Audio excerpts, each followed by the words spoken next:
be in just a second. This is insane.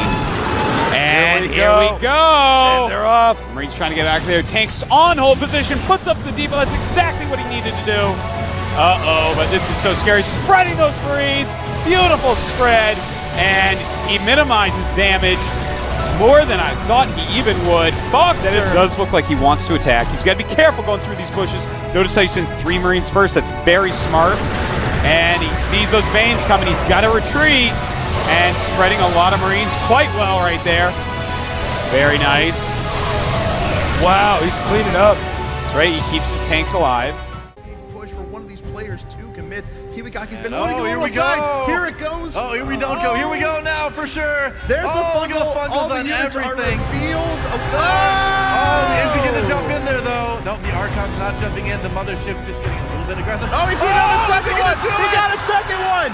The Archons are not jumping in. Oh, There they goes are. There they are. And 1.5 seconds, and then the Archons will come back. Savannah trying to get away, but the Colossi the are army. doing so much damage. Oh man, everything bunched up right there, and I think Kiwikaki, is he going to have enough? Is he going to take out the Broodlords? There are so few Broodlords left, just a couple left remaining on the field, and then it's all ground forces. Kiwikaki's got it! He's got it! He's got it! He's got it!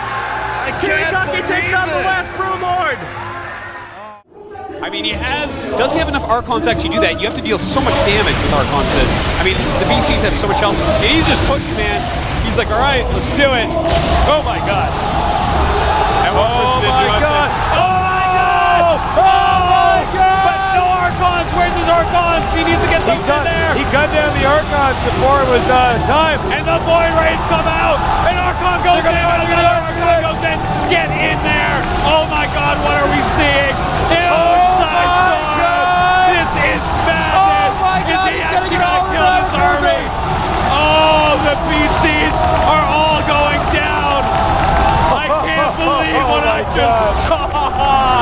Oh my God! The game. The last Another scan. orbital gonna go. The last scan's down. There are no scans left. Scarlet is going to be on burrow and run. She has killed off the last orbital command. Scarlet refuses to engage without the Mutalisk. The Queen's taking damage. A Queen falls, but Scarlet on the regroup is. Oh my God! Oh my God! Oh my God! The crowd. Oh, I'm not sure they don't have the Zelnoga Tower. If they had the Zelnoga Tower, they'd see these. Oh! Oh, Guardian Shield, he needs to soak up the damage. The Stalkers blink forward, saves the Colossi. And no So Mutalisk were lost there, just a couple of Zerglings, but Hero's getting confident. He's going to chase the Hydralisk down. Oh yes, the blinks forwards, trying to bring down as much of this as possible, but the Colossus does end up getting focused. One falls, so does the second one. It's only going to be Stalkers as well as the Sentries now to be able to hold on against Blink this. like you've never blinked before, Hero. This is everything. Oh, the blink micro. He's absolutely having to rely on it. There's really not that many units left here for him. It goes down to the wire. He might be able to do it. There's not that many Hydralisks left. He's actually going to kill them. He killed The army and Hero finds himself in a position where he could go to the hatchery. Oh my God. Look at him, he doesn't believe it. Oh my God, Hero is able to push on forward. There's 2 Hydralisks in production. Nobody believes this. I don't even know, oh my, what is happening? He's dancing his Stalkers. The drones, they're going to fall down. And you know what I said at the start of this game? This game will decide if he is going to live in this tournament. He's done it glorious. He kills the last Hydralisk. Hyun has nothing left. GG! Zero drones? This could be his last building. Oh my God. But he's going to defend it with his life, and he's got a lot of Brood Lords and a lot of army supply to keep it alive. Saw that building with his observer. I think he might just go straight for it to try and eliminate Geron. It's happened in the past. They had one game like this where Stardust won it. It was actually with probes. Is that the only building? Is that the only building left? That one hatchery? Yes, that is the only building left at the moment, and he needs it to stay alive so he can go around, so he can get drones. I think Jaedong knows. Jaedong's gonna try to catch this. He has an overseer there. Oh, gonna have to some of these Colossi, and if we can bring those down, that would alleviate a lot of the firepower. But look how much damage they were doing. They didn't even get brought down during all of this. Somehow, some way, Stardust might be able to do something here. He needs to focus down these Broodlords quickly. He doesn't really have that much anti-air actually left available to him. The Archons need to get forwards. They need to bring this down. There's not that much ground army left here for Jaedong. I can't believe what we're watching here. 3 Broodlords are actually left. If these 2 Archons and Stalker are able to kill those off, that might be it. As Jaedong still has an army supply advantage, but he has nothing to deal with the Colossi. I can't believe it. The last Broodlord goes down. Ultras? Where were they during all of this? They're in the main trying to eliminate Stardust, but he's got a base on the bottom left-hand side, so he's going to come down to these last few units. He's going to kill off the Infestors. That one Warp Bar Broodlord. These two Ultras. Can they do it here for Jaedong? The army supply technically is in favor of Stardust. He micros back. He kills off the Ultra. But the Broodlord, will it kill them in time before the hatchery falls? I don't think so. And it's gone. Where is the last building? He got an extractor in the meantime. It's right there. He doesn't realize. He's backing off. He doesn't have the vision. Has he seen the hatchery? Just for... Okay, so he doesn't know where the hatchery is. Yeah, but he knows he's probably there, I think, right now. The Ultra is going to walk into this mineral line. And Mothership's going to come out and say, no, no, no. Don't touch my babies. Get away from them! Get away from them! As the Ultra will end up running away. I don't think it could have even got behind the mineral. Stardust! Oh my god! GG! What a game here to start things off in this best of 3. If he can snipe the Observers of Patience, he can win the game with those DTs alone. This Prism over here really well placed, can help him micro. Okay, he might come into the shade. Observer flies through! Gets one. He gets one. Patience has one more. There's one more Observer. If he can snipe it, he wins the game. We don't know where it is right now. It's not with here. the army. So Not the with the DT's army. getting value. The DT's getting so much value right now. just blinks It's away. coming back. It's so far away. It's very far away. Trap does take some significant losses, though. He's looking for it. Oh, he found it! He found it! He found the Observer! He's gonna kill it! And now he cannot kill the DTs! And there you go. That's got to be it. The DTs are just going to be able to finally kill this army eventually. Well, all he could really try to do is avoid the DTs and kill the buildings, but I just can't imagine that's going to work. But he does have a Warp Prism. This is actually crazy. I think Patience can win this. It's going to take a long time. It's going to be faster than this DT killing everything else. I think you're right. I tend to agree. Imagine if Patience actually made a probe and made a cannon also back at home. I mean, he could have done that if he was playing literally perfectly. Yeah, I mean, he still has that forge. I don't think this DT can stop this. I think this is a win for Patience. At the end of the day, it's going to be a race, but I think he wins it easily with good micro here. Especially with the Archons. You can regen that shield. Yeah. It's just way too many units. It looks like that's... I mean there's no way he wins this race. We gotta look back and see. Maybe he messes up his micro. This game will go down in history as one of the craziest games we have ever seen. Look at this DT trying to kill the units. They're all so low. Going for the harder to micro and easier to kill adepts. Very smart idea, but the micro is so good from Patience. All right, so he's now starting to work on the final parts of this. These Archons still at full shields. Adept's in a good position here where it forces the DT to run around. This is actually how he's going to do it. Yeah. He's going to use the wall against him. I think actually you might have to type out. I think so. I mean, that one DT just can't kill these buildings as fast. There's way too much stuff here for Patience.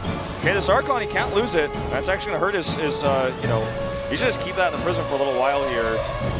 Okay, as long as he doesn't make any mistakes. Okay, he's actually really starting to get low on shields on all these units as well. Maybe he should actually run home for a little while and let these recharge. Okay, that Dark Shrine actually has a lot more hit points than it looks like. That it does. And this DT, there's a timer. Keep in mind, guys, the pressure is on. Okay. Oh, he loses Archon. No way, no way. He cannot lose a second one. No way. No way, right? Okay, oh my god. It's DT. He gets it. Oh, he gets another adept. He gets another adept. He has to micro this perfectly. Oh my god, Valor, this is the closest game I've ever played. The Archon is so low too. He cannot lose that. He cannot lose that. Okay, gets a Dark Shrine. DT. Okay, this is the last building left. That's it. Last building left. It's going to be hard to micro this. Okay, there's 3 buildings left. down. The Archon is so low. He has to wait. He has time to wait a little bit longer. This Stalker's doing a lot of damage. One more adept dies. He saves the Archon. He's going for this Twilight Council. Archon dies. He has to micro the Stalker. He has Blink. He's microing the Stalker. I think he should be able to do this still. This is unbelievable. He cannot make a mistake. Blink's away. Blink's one more hit. Couple more hits and he gets the Twilight Council. Oh my god. There's no way the DT can kill this. There's no way the DT can kill this. Patience wins. We are going to a game 5. Unbelievable. Patience has done it. But this is they Oh, they don't even know. Those guys are rushers. Those are cheesers. Okay, here we go. He's going for it. Rogue moving in right now. Fungal's on top of these Void Rays, but they turn on. A ton of Neurals coming out. So much damage everywhere. It's hard to say what's even happening. Oh my god, he's taking control of Neeb's almost entire force here. But the Void Rays dealing massive, massive amounts of damage. Carriers being targeted down. Some of the the Ultra spores running around underneath. There's nothing for him to attack. Some of the spores were attacking, but some of them are not burrowed here. Infestors still trying to do what they can here, but Broodlords are starting to die in Infestors as well. I think Neeb's done it. And that's it. Jeez. Workers, but in the meantime, he is counterattacking. Looks like he might be able to take out this base. Will Serral go for a big fight? He's actually, picks off that mothership. Beautiful snipe on the mothership. It's going to be a lot easier for Serral to engage when he decides it's that moment. These carriers have such damage output, you can really see, but look at that, every time an abduct goes off, he kills another carrier, 2 more fall. The Broodlord's starting to get picked off here as well, though. He comes in once more, he can basically one-shot these carriers, and I don't think there's any solution here for Stats. He's gonna commit, Serral overwhelming the air fleet of Stats. And that is it, GG!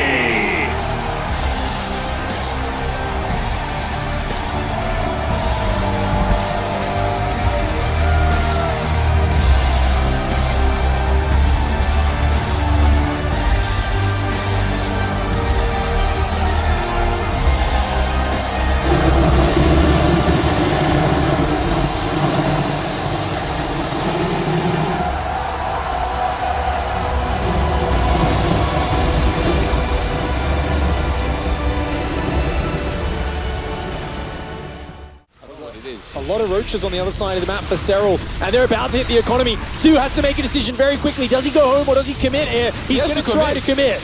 And he has to commit, I think.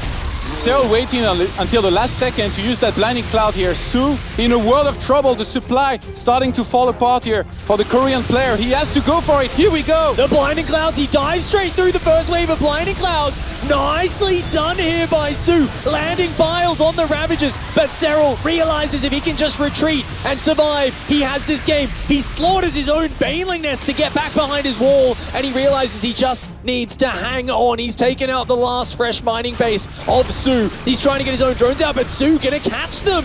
Oh, Serral's economy gets shattered as well. Both players once again tied neck and neck on 15 workers apiece. These roaches looking for the last bastion of Su's economy, and they're gonna find it. And Su's running back home to try and catch these roaches here. He knows that if he can catch them, kill them, his army still might be almost as big, if not bigger, than Serral's here. So Serral's just gonna get out of there, 18 roaches and 10 Ravagers for Serral. It's a trap! Oh, he's coming in from both sides. A big blinding cloud lands in the middle. Su caught in the middle of this Finnish sandwich. And I think Serral, does he have the numbers? He's still got that upgrade advantage. But Su busting through on the south side. The Ravagers do not have as many hit points as those roaches. And it seems like Serral, he does not have the army. There's too many roaches. His drone's being pulled into the fray. Another Ravager goes down. Su's focus fire, too good.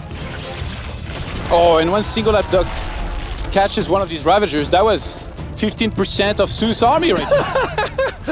You don't hear that every day, but indeed it was. Serral's down at 9 workers, Su at 13. Neither of them with a fresh base to mine, but Su, he's got the income advantage at 55 minerals a minute. Another Ravager gets focused. The bile does not do it. Serral losing patience. I don't know if he's got the numbers. 2 roaches versus 3. He's trying to pull back his drone. Su looking for the focus fire. He gets it. He's got to focus down that other roach. Nicely done here by This is the last Su. roach. That's the last roach, and with it, Serral taps out. GG. An incredible Zerg versus Zerg. Yeah, he manages to pick up the 5th base though, which is very, very crucial. At the same time, there are still some links. Now he's trying to hit at the same time. Hopes that Björn isn't watching. There are no Widow Mines here to clean this up, but fantastic starter step once again with the Marines, and all the banings are getting cleared without finding the connections. And even though the supplies are looking great for Serral right now, how many banings does he still have left? I don't think it's that many. No, he has 6 currently on the map, and then obviously the ones morphing in. Marauders get to the front to start tanking. He just left a few Marines into a medevac by mistake. Widow Mine's firing as well. Serral brought everything back to fight this, and now Björn is finally forced to retreat. Has to run away from this as the Widow Mine does not go off. The medevacs continue to fall. That Widow Mine got a few shots off. Can Björn find a defense as he retreats to the 4th base? He's about to be jumped on though. There's a lot of units here for Serral, and Björn does not really have enough to fight it, right? Yeah, but this is... a lot of big units and just a bunch of small units that he can all pick up into the medevacs and escape because the mutas are out of position. So he rallies back the units that he has here already, and there's a bunch of Marines showing up, and I think Cyril again is overextending for the second time on the top side of the map. He now also lost the most fresh base, but as I said before, Roman side does have a lot of bases, so he still has some decent mining going on. And Björn now completely on creep. There's only 2 Widow Mines. Can they get good connections? Ooh. Decent connections again. Yeah, they do just fine. And they actually get to survive as well. He leaves one behind. Yeah, the top right base, and drones that are nearby to mine the second that it comes up as well, right? And that's another problem. Cyril's just eking out a little bit of economy here, there, and everywhere. Oh, Bio kind of getting caught off guard. Has to lift up and run away, but he's going to lose 1 full medevac, a second half full medevac, and whatever unloaded gets dropped down into the army. But Widow Mines did their job as well, and Cyril's supply dips. Both players needing to rebuild a little bit to try get maxed out again. Cyril's going to start pushing into this. I mean, this is a choke point. Widow Mines ready to go. The Banelings start to crush through, and now the Banes are just streaming in. The command centers survive. Even the orbital survives. Other medevacs getting picked up as they come in from the other direction. Where does Björn go from here? He's going to try and clean up some creep in the center of the map, take away some of the better fights that Cyril might have been able to take. Cyril is almost ready to collapse in on this army, mind you, because he's got units on the bottom left, units from the right.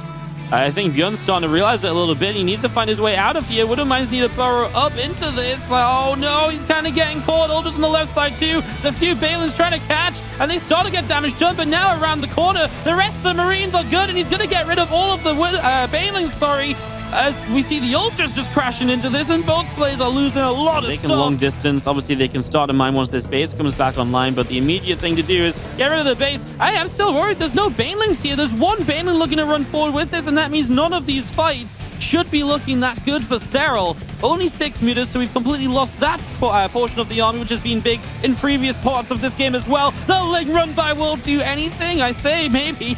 I mean, it actually did way better than I thought until the Widow Mine shot finally cleans up. I thought it was going to go down so much sooner.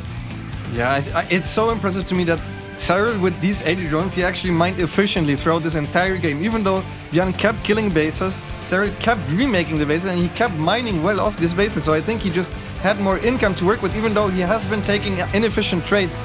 He is trading, and he's also mining Björn. And yet again, this is no planetary. He's giving up all his mutas for this trade, but he is denying one of the last mining bases of Björn. Yeah, he forces this base away. Of course, Björn does take the bottom left. Now, Cyril is starting to retake the top right, so you're correct. The mining is re-establishing here. The income graph is kind of just now fading away from Björn's favor back into Cyril's. It's going to teeter out at the moment just about in favor of Björn, whose army supply is way up. I'm still worried about the lack of Banelings from Cyril. It feels like that number is just not high enough. Now trying to build some corruptors. He's going to find a bunch of Widow Mines that have just wandered forward here. So how does one survive? I've got no idea. I mean, I don't have a clue about how half the things in this game are going on now. Banelings crash through into a Thor. This Widow Mine gets a shot. Everything counts for both players right now. Every single unit that goes down means so much. Yeah, but as Cyril, you can afford to give up the space. Björn's army is massive. I'm not sure. It looks like Cyril will want to engage into this. Widow Mine! Oh, so many Widow Mines. Oh, no. No Banelings left for Björn, and I think Cyril... He's done it! Do you think Cyril's got it? I think Björn's got it. No. I wanted to say Cyril is running out of units here. Okay. Fight back the Marines. Sorry. Maybe just shouted over you. Our casting's just as chaotic as the game, Lambo. That's just how wild this one's become. Cyril's just going around in circles and not getting anywhere successful as Ghosts line up some snipes, and that's a few more Mutilis dead. Can now maybe jump on these Ghosts. The Marines from the bottom side going to get caught. Fungal Growth lands on the Ghost, so all of the Ghosts go down. He did hit EMPs. There's not really any splash here apart from the Ultras, so all you have to do is Björn is kite back into this choke point. Mutas are going to keep chasing forward as well, but Björn is going to hold the choke for now. There's a few Ghosts left that aren't really sniping just yet. There's still some bio here as well, as Björn is just fighting the last few Ultralists. Medivacs healing what they can. 2 Ultralists left, but it's only Medivacs remaining from Björn for the moment. But a Widow Mine hits the Mutas. Command Center finishes. The big part of this is who can rebuild. We said it before. It's Björn that's going to be able to rebuild as Widow Mines continue to pick up kills. What just happened in that fight? I really think the Ghosts didn't snipe there early enough because they were running a little bit too long, and then they were somehow stuck in the front. That's why Cyril actually managed to win that fight. Zerglings. I mean, almost 500 bio units died in this game. Oh no. 107 Widow Mines dead as Cyril leaves the game. Bjorn just has too much, and Bjorn is going to the semi-final. There were so many Corruptors with those Broodlords, he couldn't actually fight the Broodlords. He was busy trying to deal with the Corruptors the whole time, because those can kill the Vikings too. So now there's the defensive nuke, the panic nuke, but I mean, it takes a pretty huge mistake from a Zerg player to fall for this and get hit by that. Oh my God. Oh my goodness, he's trying to get that shot. It does land! He gets all the Broodlords! What? Oh my God. Oh my God. No! I cannot. What? Units here. We do land a fungal. We land a couple feedbacks on the Vipers. That's really big. The fungals may be big, but now there is no parasitic bomb available, and without the Vipers, maybe there is hope here for Dimaur. There certainly is. We've got the best Time Warp ever cast in a game of Legacy of the Void. It will expire. It's pretty inconsequential, but man, we never see it doing anything. It actually blottled up those queens quite nicely. Showtime was able to pick off a base that surprisingly does still have resources at it, and I think even has gas at it, which is pretty big. I think both gases have a lot of gas, mate. There is 1500 gas on the left one, and the right one has 1900 gas, so there is still 3.4k gas to fight over. Unfortunately for Showtime, he doesn't have any minerals. He's got 2 probes and no minerals. And Cyril, he's on 19 drones. He's done such a good job of retaining his drones from this point. Ooh, he's going to catch the queens. Nice job from Showtime.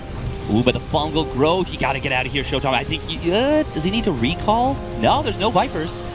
And the Void Rays are actually going to push the Corruptors back. This still looks like a very good fight for Showtime. Yep, there aren't too many Corruptors. Another Storm lands in the middle of the Queens. I don't see any Shrouds anymore either. The Interceptor count is obviously starting to dwindle, but there are still a couple Void Rays. That Mothership is tanky. The Lynx come in to surround the High Templars, though. One Storm is nice. Does Zero have enough anti-air? It's starting to, well... Oh, it's so close. Yeah, he's got like no Corruptors. He's got 4 Corruptors, and this is where the Tempest can really shine, and that's why the feedbacks were so damn big on the Vipers in the previous fight. All the Vipers died. Do we have any detection left as we are burrowing the Infestors? I mean, Queens should not win against Captain Protoss units, right? Well, I mean, those carriers, they're empty. They're dead weight. They literally do nothing. It's the Tempest and the Void Rays, and even the Mothership could actually end up being an MVP. We saw those Infestors pop up. He wanted to cast a Microbial Shroud. He's out of energy. The Broodlords do nothing. The Corruptors are out in small numbers. I think Showtime, after 37 minutes, is finally doing it here. Cyril is on the back foot. He's being pushed back. A concave of Queens is coming in onto the Mothership, but she is taking so much damage. We are going to see a huge fungal growth, but does it even matter? I think it matters, man, because the carriers suck, and all that the Queens need to do is get in range of the Tempest, and they are starting to do it. One more fungal would be insane here. The Tempests are starting to lose a lot of HP. The kiting is great. This is a ridiculous fight. And it's like, oh, Showtime, every unit is so important here for Showtime, of course. Does he still have any detection? Yes, there is still one Oracle. The Queens are going for it one more time. This is one of the silliest endings to a 38-minute game that I've seen in a while, but the Tempest Micro is good. It looked like the Queens were in high enough numbers and in range to make the difference, but perhaps they were not. We have a transfuse going down. There are 2 Infestors. Oh, that Oracle. There are 2 Infestors, and that is really the only way. I think the Queen count is just not high enough anymore. Then again, there are too many Void Rays, there aren't too many. We need some fungals or neuroparasite, anything really. Transfuse is good. Transfuse is very helpful right here, but it looks like he's out of energy now. The final Corruptor is going to fall. The Tempest, they're kiting back. That one Tempest on the top side. It is coming down to single number of units at this point. We have got Cyril with laser focus right there. Showtime, he is fighting his heart out. 38.5 minutes here on Stargazers, and neither player is giving an inch. The Queens at the bottom. We got Lings counterattacking on the bottom side of the map. 0 probes for Showtime. What a crazy game this is so far. Showtime still has 9 cannons. Obviously needs to make sure that he doesn't get eliminated by these lurkers and Lings, but with 9 cannons, he should be able to buy some time for himself. What? What's happening with the Queens, by the way? So the Queens, there's 3 of them, and we have 2 Infestors. Oh, he sends 1 Void Ray back home. That's a good decision right there, but it does mean 1 less Void Ray in the fight. That is, well, that's a 1/6 of your fighting units right there actually out of the fight. He sends both Void Rays back home. So it's 4 Tempests. That's what it is.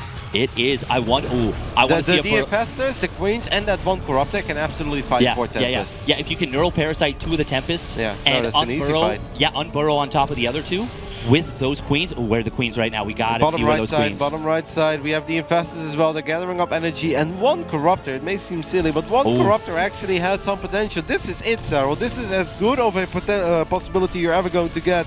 The Void Rays are not here. He's gonna go for it. Transfuse on that one corruptor. That one corruptor down. goes down. We do have a neural terror. 2 neurals. Yep. Oh, and he's going to turn them on the Tempest themselves. We are going to see the DPS. The transfuse on the Queen. It keeps the Neural Parasite alive. He is going to be able to turn it on his opponent's Tempest. Both of them going down. We've now got just 2 Tempests remaining here from Showtime. One of them solo in HP, but it will survive. The Oracle does get that revelation on the Infestor, and the Infestor, it's going to wear off. Then the Oracle goes down. There's just 2 Tempests remaining. He can burrow these units and hide them.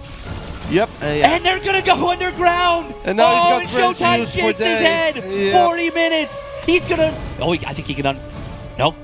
He's going to wait for the transfuse. Yeah, he's going to play it safe. He can wait until he maxes out, and there's still one Infestor. That one Infestor can Neural Parasite.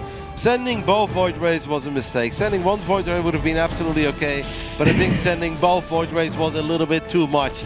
Showtime knows that Zero is just gathering up energy. Zero can obviously eliminate him too. The transfuses on the Queen as it was Neural Parasited and killing its own Tempest was absolutely unreal. Such an impressive display right there out of Cyril. I gotta say, I'm truly impressed. We have 3 Queens. 3 Queens should be more than enough to pick off a single Tempest. There is still that Infestor as well. I mean, Zero could have waited longer, but he knows that he can always burrow again, and that is exactly what he does. He's going to play this as safe as possible. He can just neural. Yeah, he could, but I think he's going to just make sure that he's got all the transfuse. After fighting for 42 minutes, you don't want to throw it in the end because you're rushing into things, right? Showtime does not have the DPS to easily kill all these buildings. He can start chipping away at the Great Aspire, the Hedge, but... Oh, the Emperor. He's being so active with these units. The thing is, there's nothing that Showtime can do to detect. Every time that he Neural Parasites, he can just kill a Tempest or one of the carriers. The Tempest goes down, the second one is gonna fall, and now there's just 2 Void Rays left over. That Tempest is dead. Showtime is running out of units, he's running out of options, and I think Cyril has actually done it. GG gets called. What a display. I talked about magic.